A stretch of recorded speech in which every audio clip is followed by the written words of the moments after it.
हमारे YouTube channel में आप सभी का दिल से स्वागत है।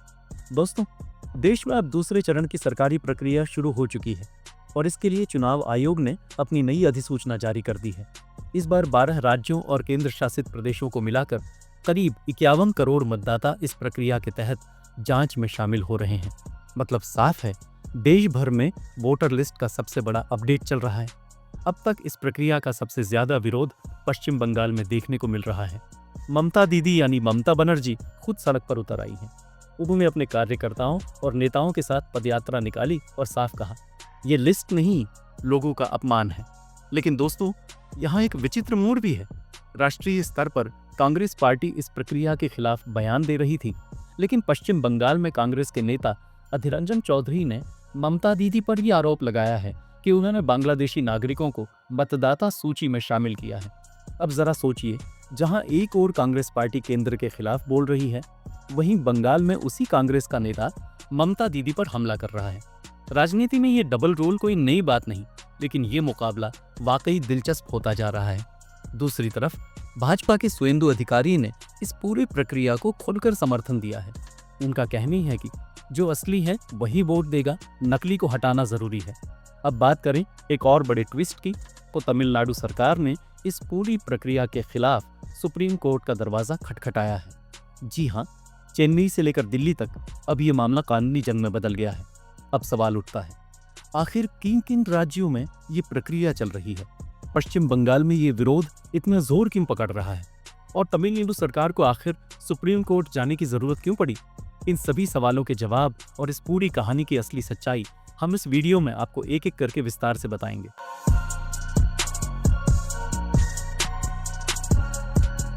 दोस्तों, बिहार में पहले चरण का चुनाव अब पूरा हो चुका है और वहां जिस SIR यानी स्पेशल इंटेंसिव रिवीजन को लेकर इतना बड़ा विवाद खड़ा हुआ था, वो अब धीरे धीरे सुलझता हुआ नजर आ रहा है।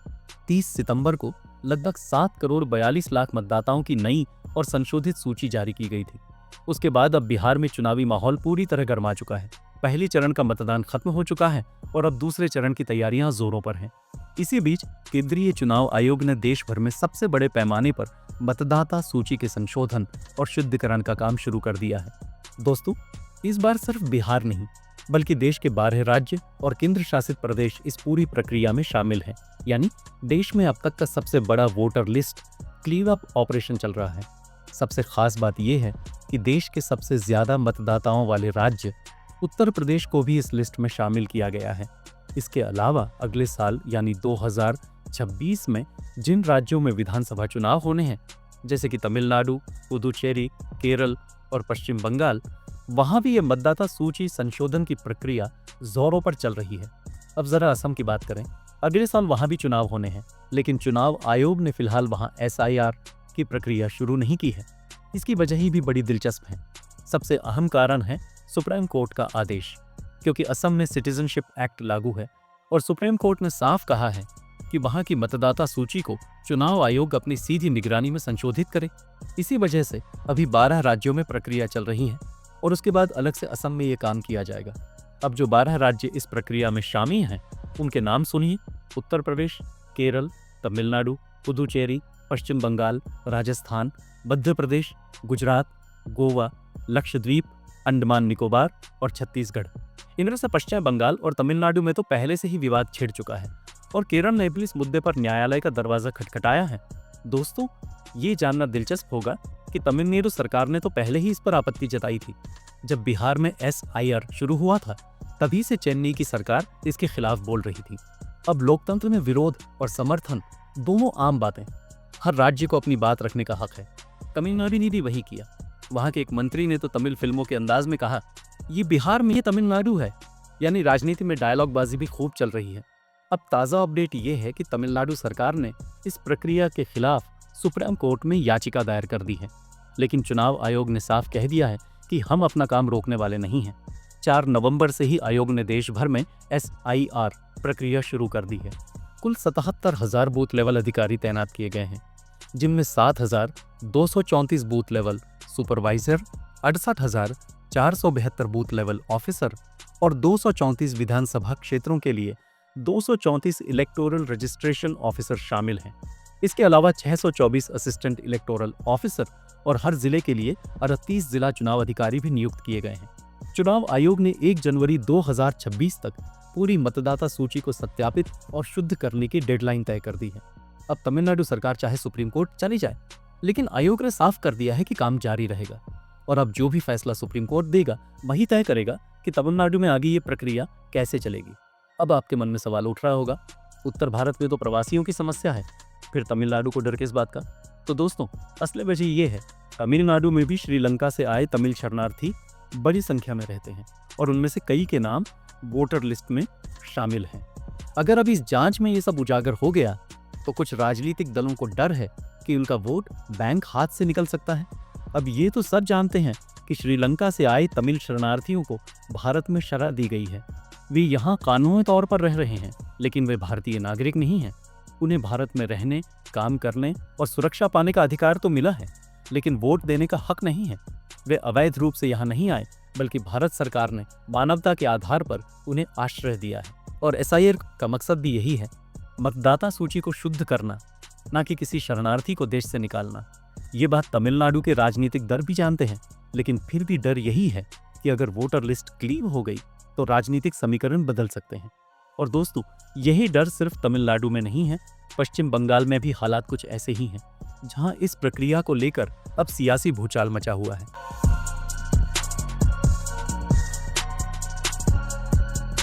दोस्तों, अब इस पूरे सर मुद्दे पर पश्चिम बंगाल में हाई ड्रामा शुरू हो गया है। केंद्र सरकार के इस कार्यक्रम के खिलाफ ममता दीदी यानी ममता बनर्जी ने सड़क पर उतरकर खुला विरोध शुरू कर दिया है। दीदी ने अपने पार्टी के नेताओं और कार्यकर्ताओं के साथ मिलकर एक बड़ी पदयात्रा निकाली। वो करीब 3.88 किलोमीटर पैदल चली और इस तरह से उन्होंने चुनाव आयोग और केंद्र सरकार के खिलाफ अपना जोरदार विरोध दर्ज किया। दोस्तों, ये मामला यही खत्म नहीं होता। पश्चिम बंगाल में वोटर लिस्ट को लेकर भी अब कानूनी और राजनीतिक ड्रामा शुरू हो गया है। कई लोगों का कहना है कि मतदाता सूची में बड़े पैमाने पर धांधली की जा रही है। राहुल गांधी के साथ खुद ममता दीदी ने भी इस पर सवाल उठाए हैं। लेकिन मजेदार बात यह है कि बंगाल की कांग्रेस पार्टी के स्थानीय नेता इस विरोध में दीदी के साथ नहीं खड़े हैं। आपको याद होगा, जब बिहार में सर प्रक्रिया शुरू हुई थी तो कांग्रेस पार्टी ने उस वक्त उसका जोरदार विरोध किया था। राहुल गांधी के नेतृत्व में कांग्रेस ने बिहार में चल रहे इस कार्यक्रम को जन विरोधी बताया था। लेकिन अब पश्चिम बंगाल में कांग्रेस के वरिष्ठ नेता अधीर रंजन चौधरी ने ममता दीदी पर गंभीर आरोप लगाए हैं। उनका कहना है कि ममता बनर्जी ने बांग्लादेशी और अन्य अवैध प्रवासियों के नाम वोटर लिस्ट में शामिल कर लिए हैं और इसी से उन्होंने एक फर्जी वोट बैंक तैयार किया है।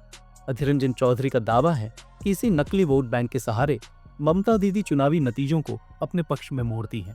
अब दोस्तों, जैसे ही सर प्रक्रिया शुरू हुई, कुछ अजीब और चिंताजनक गतिविधियां भी सामने आने लगी हैं। कहा जा रहा है कि कल ही अवैध बांग्लादेशी प्रवासी जो अब तक वर्षों से यहाँ रह रहे थे, उन्होंने अब अपने देश वापस जाने की कोशिशें शुरू कर दी हैं। आपको याद दिला दें, बिहार में जब मतदाता सूची की जांच चल रही थी तब वहाँ कई बांग्लादेशी और पाकिस्तान मूल के लोग पकड़े गए थे। वे दशकों से बिहार में रह रहे थे, लेकिन उनकी असली पहचान किसी को नहीं पता थी। एक केस में तो एक पाकिस्तानी महिला जो शादी के जरिए बिहार पहुंची थी, उसके रिश्तेदार बांग्लादेश से नेपाल की सीमा के रास्ते भारत आकर बस गए थे। समय के साथ उन्हें आधार कार्ड, राशन कार्ड, यहाँ तक कि वोटर आईडी तक मिल गए थे। बिहार में ऐसे कई चौंकाने वाले मामले सामने आए थे और अब ऐसा ही कुछ पश्चिम बंगाल में भी देखने को मिल रहा है। वहाँ बड़ी संख्या में बांग्लादेशी और रोहिंग्या समुदाय के लोग अवैध रूप से रह रहे हैं। ये कोई नया बात नहीं, ममता दीदी खुद संसद में इसी मुद्दे पर कई बार गुस्सा जाहिर कर चुकी हैं। वो वक्त याद कीजिए जब दीदी सांसद थी, उन्होंने संसद में स्पीकर की मेज पर कागज फेंककर अपना विरोध जताया था। उनका वो जोश और तेवर आज भी लोगों को याद है। अब जब सर यानी स्पेशल इंटेंसिव रिवीजन शुरू हुआ है तो इन अवैध प्रवासियों के बेपर्दा होने का खतरा बढ़ गया है और यही वजह है कि बंगाल में एक हलचल, एक डर पहले से ही फैल चुका है। उदाहरण के तौर पर उत्तर 24 परगना जिले के बशीरहाट बॉर्डर से 48 लोग बांग्लादेश भागने की कोशिश में पकड़े गए। शनिवार की रात 15 लोग और रविवार को 33 लोग पुलिस के हत्थे चढ़े। बताया जा रहा है कि ये सभी लोग बंगाल और भारत के अलग अलग राज्यों में काम कर रहे थे। इसके अलावा अन्य सीमावर्ती इलाकों से कुल 79 लोगों को बीएसएफ अधिकारियों ने गिरफ्तार कर बंगाल पुलिस के हवाले किया है। यानी ये सब दिखाता है कि अवैध प्रवासियों में अब एक डर बैठ चुका है। अब दोस्तों एक बात समझिए, सर कार्यक्रम के तहत जब बूथ लेवल अधिकारी घर घर जाते हैं तो जिनके पास सही दस्तावेज नहीं होते उनके पकड़े जाने की संभावना सबसे ज्यादा रहती है। अगर कोई अवैध प्रवासी पकड़ा गया तो उसके खिलाफ कानूनी कार्रवाई होगी, उसे गिरफ्तार किया जाएगा और फिर उसे उसके देश वापस भेजने की प्रक्रिया शुरू की जाएगी। अब ये बात तो साफ है कि पुलिस की गिरफ्त में आने पर किसी को कितनी दिन जेल में रहना पड़ेगा ये कोई ना जानता। इसी डर से कई लोग पकड़े जाने से पहले ही सीमा पार कर भागने की कोशिश कर रहे हैं। ऐसी रिपोर्टें अब लगातार मीडिया में सामने आ रही हैं। दोस्तों ये पूरा मामला सिर्फ मतदाता सूची के शुद्धिकरण तक सीमित नहीं है, बल्कि इससे राजनीतिक और सामाजिक संतुलन भी जुड़ा हुआ है।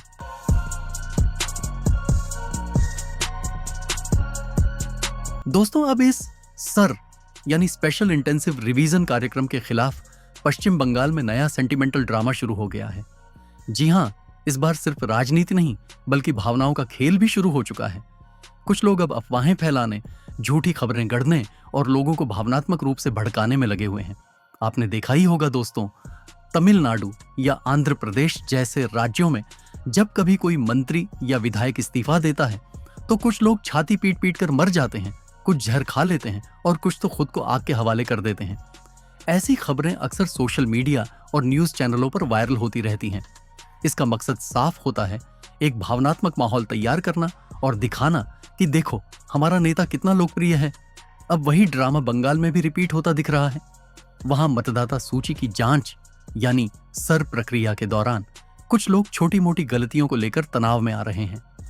रिपोर्ट्स के मुताबिक किसी का इनिशियल गलत निकल आया तो उसने आत्महत्या कर ली। किसी ने कहा कि उसके पास जरूरी दस्तावेज नहीं है तो उसने जहर खा लिया। पश्चिम बंगाल के स्थानीय अखबारों में छपी खबरों के अनुसार अब तक 7 लोगों की मौत इस तरह की घटनाओं में हो चुकी है। लोग सवाल पूछ रहे हैं, क्या सिर्फ दस्तावेज मांगने पर अब जान भी जाएगी? अगर कल इस मुद्दे पर बंगाल में बड़ा हंगामा हो जाए तो उसमें कोई हैरानी नहीं होगी। लेकिन दोस्तों जरा सोचिए, अगर किसी दस्तावेज में छोटी सी गलती है तो इसका मतलब ये नहीं कि कोई सजा मिल जाएगी। वोटर लिस्ट की जांच में किसी एक ही दस्तावेज की जरूरत नहीं होती। आपके पास Aadhaar card, PAN card, ration card, driving licence जैसे कई पहचान पत्रों में से कोई एक देना ही काफी होता है। अब भला ऐसा कैसे हो सकता है कि आपके सारे दस्तावेज ही गलत निकल जाएं?